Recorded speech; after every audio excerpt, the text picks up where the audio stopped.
আমার শ্রদ্ধেয় এবং প্রিয় মা বোনদের জন্য একটা হাদিস বলবো, খালি একটা হাদিস।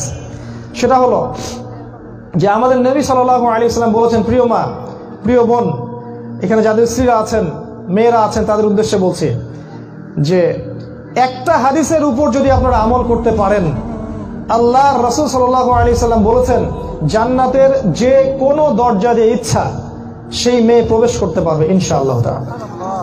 এই সুযোগটা আল্লাহ পাক ছেলেদের জন্য রাখেন নাই, মেয়েদের জন্য রেখেছেন। আমি আমার ক্ষুদ্র জ্ঞানে যেটা উপলব্ধি করছি, ক্ষুদ্র জ্ঞানে, সেটা হলো যে মেয়েদের জন্য জান্নাতে যাওয়া যতটা সহজ অন্য কোনো শ্রেণীর মানুষের জন্য এতটা সহজ নয়। একইভাবে মহিলাদের জন্য জাহান্নামে যাওয়া যত সহজ অন্য কোনো সৃষ্টির জন্য এত সহজ নয়। কেন? আল্লাহ রাসূল মেরাজ থেকে দেখে এসেছেন জাহান্নামের বেশিরভাগ অধিবাসী হচ্ছে নারী জাতি, বেশিরভাগ। তিনি জাহান্নামকে উকি মেরে দেখেছেন, তিনি দেখেছেন খালি নারী আর নারী, নারী আর নারী। আমার বোনেরা সব জাহান্নামে, এই উম্মার মেয়েরাই জাহান্নামে।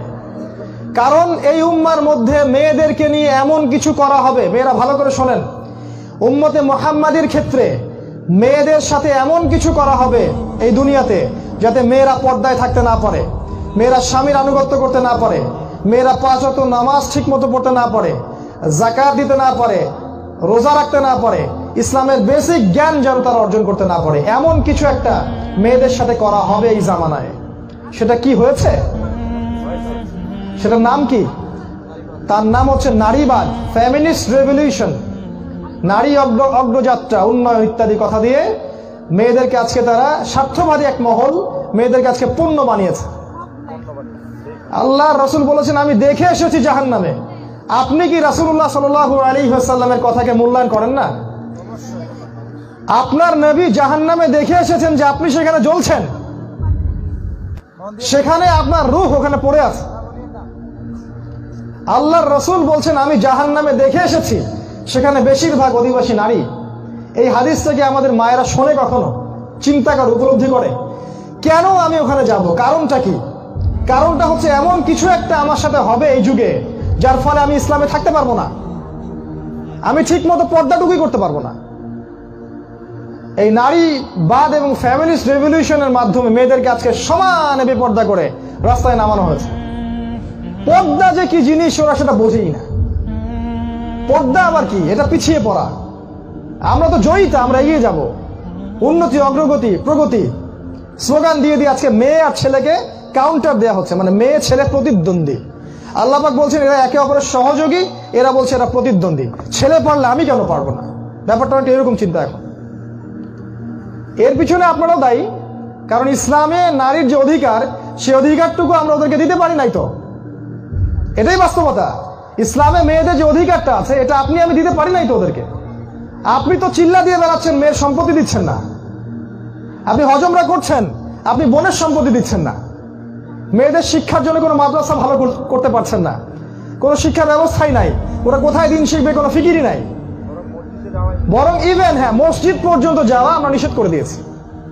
ওরা দিনটা শিখবে কোথায়? মেয়েরা দিনের বেসিক জ্ঞানগুলো শিখবেটা কোথায় আমাকে বলেন? এই মেয়েগুলো যখন স্কুলে যাবে, ইউনিভার্সিটিতে যাবে, কলেজে যাবে, তখন তো ওদের গেট আপ দেখলে আপনি বুঝতেই পারছেন এরা দাজ্জালের অনুসারী হয়ে গেছে। অতএব এর পিছনে আপনি আমি সমান দায়ী, শুধু ওরাই দায়ী নয়। নবীজি বলেছেন আমি দেখে এসেছি মেয়েদের অবস্থা এরকম। অতএব মা বোনদেরকে অনুরোধ করবো খুব সতর্কতার সাথে পা ফেলতে। প্রগতির নামে দুনিয়ার স্বার্থে এমন কোন কাজে পা দিবেন না যেটা আল্লাহ এবং তার রাসূল নিষেধ করেছেন। আল্লাহ এবং তার রাসূলই আপনার সাথে যাবেন, আর কেউ যাবেন না। এই রাসূল আপনার প্রতি করুণা করে মাত্র 4টা কাজ বলে গেছেন যে হে বোন, হে মা, হে আমার মেয়ে, যদি 4টা কাজ করতে পারো তোমাকে আল্লাহ পাক জান্নাতের যে কোনো দরজা দিয়ে ইচ্ছা প্রবেশ করার অনুমতি দিবেন। তিনি বলেছেন ইযা সাল্লাত খামসাহা, যখন 1 নাম্বার একটা মেয়ে 5 ওয়াক্ত সালাত ঠিকঠাক মতো আদায় করে। একটু দেখেন তো আপনার বোন, আপনার মা, আপনার স্ত্রী, সন্তান 5 ওয়াক্ত সালাত ঠিক মতো আদায় করে কিনা, এতটুকু করে কিনা দেখেন তো। কেন করে না? মানে এই পরিবেশটা তৈরি করতে তাহলে আমরা ব্যর্থ। আমরা যারা বাড়ির কর্তা আমরা ব্যর্থ। কু আনফুসাকুম আহলিকুম নারা, এটা আমরা আমল করতে পারি নাই। নবীজি মেরাজ থেকে ফিরে আসছেন, একটা ঘরের গন্ধ শুনলেন, খুবই সুন্দর সুগন্ধ। নবীজি বলেন এটা কোন ঘর থেকে আসছে? জিবরাইল আলাইহিস সালাম বলেন এটা হচ্ছে ফেরাউনের স্ত্রী আসিয়ার ঘরের গন্ধ। ফেরাউনের ঘরে থেকে একটা মেয়ে যদি ঈমান নিয়ে মরতে পারে, তাহলে আমাদের মা বোনরা 5 ওয়াক্ত সালাত পড়তে পারে না? ফেরাউনের স্ত্রী যদি জান্নাতি হতে পারে, তাহলে আমাদের মা বোন, আমাদের স্ত্রীদের কি হয়েছে? তারা 5 ওয়াক্ত সালাত পড়তে পারে না? ইদা সাল্লাত খামসা, যখন সে তার 5 ওয়াক্ত সালাত ঠিকঠাক মতো পড়বে। এখানে খালি ফরজ নামাজের কথাই বলা হয়েছে, আপনার সুন্নত নফলও বলা হয়নি। এতটুকু যদি করে। 2 নাম্বার, ইদা সামাত শাহরহা, যখন সে তার রমাজান মাসের রোজা রাখবে। রমাজান মাসের রোজা রাখবে। ফরজ রোজাই কথা বলা হচ্ছে, নফল সুন্নত বলা হয় নাই। 2 নাম্বার। 3 নাম্বার, যখন সে তার লজ্জাস্থানের হেফাজত করবে, মানে সে পরিপূর্ণ শারঈ পর্দা মেনটেন করবে। আর এই পর্দা মানে সেই পর্দা নয় যেটা এমন টাইট ফিটিং বোরখা যেটা পরলে শরীরের সব অঙ্গ প্রত্যঙ্গ দেখা যায় না। প্রিয় বোন, পর্দা করতে হলে আপনাকে কয়েকটা মূলনীতি মেনে চলতে হবে। 1 নাম্বার, কাপড়টা এত ঢিলে ঢালা হবে না যেন আপনার শরীরের কাঠামো বোঝা যায়, এমন কাপড় পরা হারাম। 2 নাম্বার, কাপড়টা এত পাতলা হবে না যেটা পরলে আপনার বাহির থেকে ভিতরের অঙ্গ প্রত্যঙ্গ দেখা যায়, এটাও পরা যাবে না, এটা হারাম। 3 নাম্বার, কাপড়টা এত চকচকা হবে না, চাকচিক্যময় হবে না যে পরপুরুষের চোখ লাগে, খুব সুন্দর মনে হয়, গর্জিয়াস মনে হয়, এটা করা যাবে না। 4 নাম্বার, এই পোশাকটা এমন হবে না যেটা পুরুষের পোশাক, মানে আমাদের শহরের কথা বলছে, যে গেঞ্জি জিন্স এগুলা পরা যাবে না। 5 নাম্বার হচ্ছে অমুসলিমদের সাথে সাদৃশ্য আছে এমন কোনো পোশাক পরা যাবে না। এই 5টা মূলনীতি মনে থাকবে।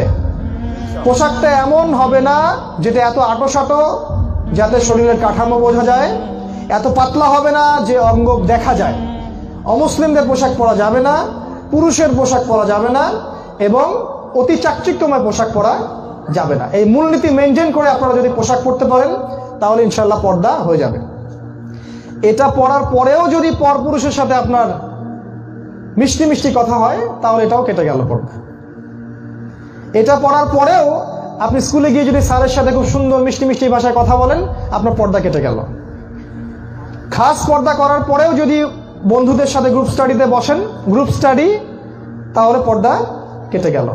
এরকম খাস পর্দা করে যদি মোটরসাইকেল চালায় বেড়ান এনজিওতে, পর্দা কেটে গেল। এরকম খাস পর্দা করে আপনি যদি মিছিলের প্রথম কাতারে দাঁড়ান এবং স্লোগান দেন, এগিয়ে যাও, এগিয়ে চলো, পর্দা কেটে গেল। খুব সতর্ক থাকবেন। আপনার দায়িত্ব বাসায় আপনার স্ত্রী, আপনার সন্তান, আপনার স্বামী, আপনার ভাই, আপনার বাবা, এগুলো আপনার জগৎ। এই জগৎ সামলাতেই মেয়েদেরকে হিমশিম খেতে হয়, তার উপরে আবার এত বোঝা আমরা চাপিয়ে দিয়েছি। অতএব মেয়েদেরকে আগে আমি রিকোয়েস্ট করবো, 5 ওয়াক্ত সালাত ঠিক মতো পড়বেন, রমজান মাসে সাওম রাখবেন, পর্দা ঠিকঠাক মতো করবেন, আল্লাহ পাক তৌফিক দান করুন। এবং 4 নাম্বার হচ্ছে স্বামীর আনুগত্য করা। স্বামীর আনুগত্য মানে এটা নয় যে স্বামী যদি অন্যায় কোনো কাজ করতে বলে সেটা মেনে নিতে হবে, এটা আনুগত্য নয়। লা তা'আতা লি মাখলুকিন ফি মা'সিয়াতিল খালিক, সৃষ্টিকর্তার অবাধ্যতায় স্রষ্টার অবাধ্যতায় সৃষ্টির কোনো আনুগত্য নাই। স্বামী যদি এমন কোনো কথা বলে যেটা আল্লাহ এবং তার রাসূলের বিরুদ্ধে যায়, সেটা আপনি মানবেন না। যেমন স্বামী যদি বলে সাজুগুজু করে চলো, বের হয়ে একটু ঘুরে আসি মোটরসাইকেলে, আপনি যাবেন না। স্বামী যদি বলে যে দেবরটাকে একটু ভাত দিয়ে আসো, তরকারি দিয়ে আসো, আপনি যাবেন না। স্বামী যদি বলে যে একটা সুদী ব্যাংকে অ্যাকাউন্ট করছি, তুমি নমিনি হও, আপনি হবেন না। স্বামী আপনাকে আল্লাহ তার রাসূলের বিরুদ্ধে কিছু করতে বললে আপনি করবেন না। আপনি আল্লাহর আনুগত্য করবেন, রাসূলের আনুগত্য করবেন, হ্যাঁ। তবে স্বামী যদি আপনাকে ইসলামের অনুকূলে এমন কোনো কাজ করতে বলে যেটা ইসলামে আছে, অবশ্যই আপনি সেটা করতে হবে। যদি বলে পর্দা করো, পর্দা করতে হবে। যদি বলে সালাত পড়ো, যাকাত দাও, তোমার স্বর্ণের যাকাত দাও, সন্তানদেরকে ভালোভাবে মানুষ করো, যত কাজ স্বামী বলবে ইসলামের অনুকূলে আপনি মানবেন, এটা হলো স্বামীর আনুগত্য। আর এভাবে যদি আমরা 4টা হক বা এই 4টা কাজ মেয়েরা করতে পারি, আল্লাহ রাসূল বলেছেন জান্নাতের যে কোনো দরজা দিয়ে ইচ্ছা আপনি প্রবেশ করতে পারবেন ইনশাআল্লাহ তাআলা। একটা নাসিহাই যথেষ্ট। আমার মনে হয় এই একটা হাদিসই একটা মেয়ের জীবন পরিবর্তনের জন্য যথেষ্ট।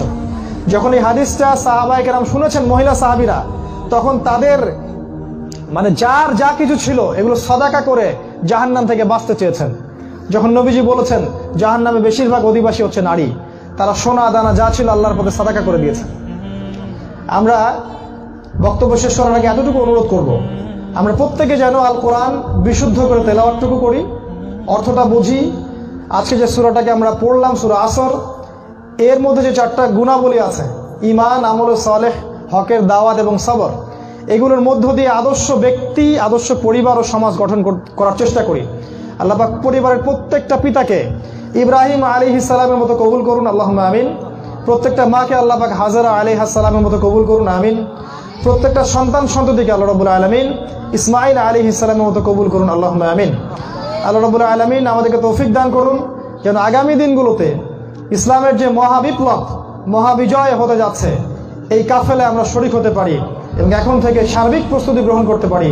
আল্লাহ পাক তুমি তৌফিক দান করো, আল্লাহুম্মা আমিন। সুবহানাকা আল্লাহুম্মা ওয়া বিহামদিকা আশহাদু আল্লা ইলাহা ইল্লা আনতা আস্তাগফিরুকা ওয়া আতুবু ইলাইক। আসসালামু আলাইকুম ওয়া রাহমাতুল্লাহি ওয়া বারাকাতুহু।